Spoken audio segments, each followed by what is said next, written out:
Yogeshwar, and welcome to our explanation of chapter 2, verse 11 of the Shrimad Bhagavad Gita. Verse 11. Shri Bhagavan Uvacha Ashochananvashocastvam Pranavadan Shabashase Gatastunna Gatasuncha Nanushochanti Pandita. Transliteration. The Supreme Lord said, "While you speak words of wisdom, you are mourning for that which is not worthy of grief. The wise lament neither for the living nor for the dead." So in this shlok we ask ourselves, what is worthy of lamentation? According to Lord Krishna, there is nothing in this world which is worthy of lamentation, as he was saying to Arjuna. But is there anything in this world which lamenting is worthy of?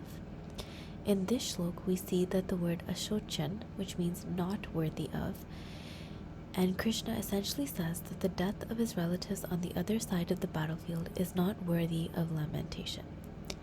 According to God, the only thing that is worthy of lamenting in this world is when humanity goes astray from the divine path towards the Almighty. When this occurs, it is a true shame, and it is only mishap that can be mourned. What is the definition of a pandit?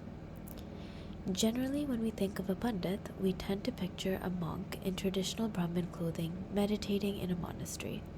However, Lord Krishna tells us that the true meaning of a pandit, and that is explained in this shlok. According to God, the true meaning of a pandit is someone who is never swayed by lamentation or sadness, and uses logic and reason for every decision that comes past them. So, a Brahmin may be very knowledgeable and clever, but if they don't possess the qualities mentioned above, then they are not really a true pandit. Why should both birth and death be celebrated? We all celebrate our birthday. We cut a cake, we light candles, we blow out those candles, we throw a party, and we love to receive and give gifts. However, when we think about death, it brings upon emotions of fear, sadness, and grievance. We fear our own death and the death of our loved ones, as we have an attachment to the pleasures of life and the relationships that it brings. While it is important to experience one's emotions and grieve the loss of an individual in our life, it is equally important to celebrate the life that they lived. To live the life of a manushya, or a human, is a true privilege, and to experience the beauty of this world, both the ups and the downs, is a gift. Thus, just like we celebrate our birth and show grace for every year we have lived on this planet, it is equally important to celebrate death as the completion of this life and the experiences that we were graced with by Bhagavan himself.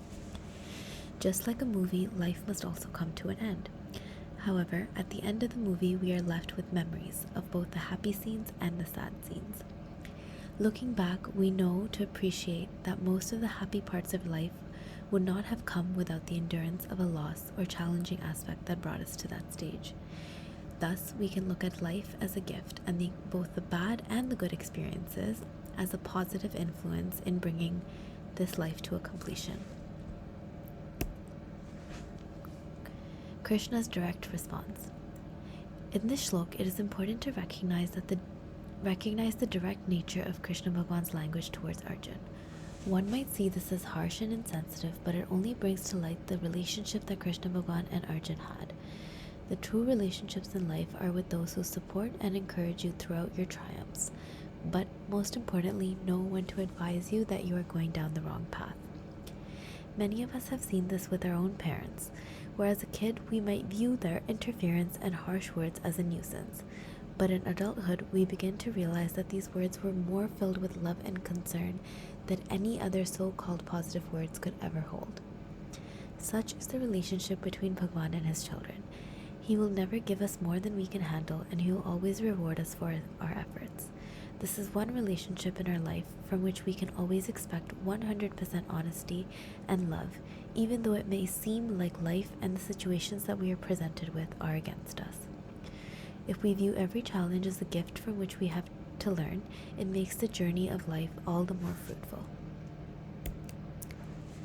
That brings chapter 2, shlok 11 to a completion. The next shlok will be coming next week on March 8th. Please ask any questions you may have about this content. We encourage everybody to ask at least one question so that we can all discuss from the questions and ultimately learn from them. Please check the description below for the link to the Google form to ask any questions. Please subscribe to our YouTube channel. We hope you have an amazing time learning along with us throughout this thrilling journey. Jai Yogeshwar.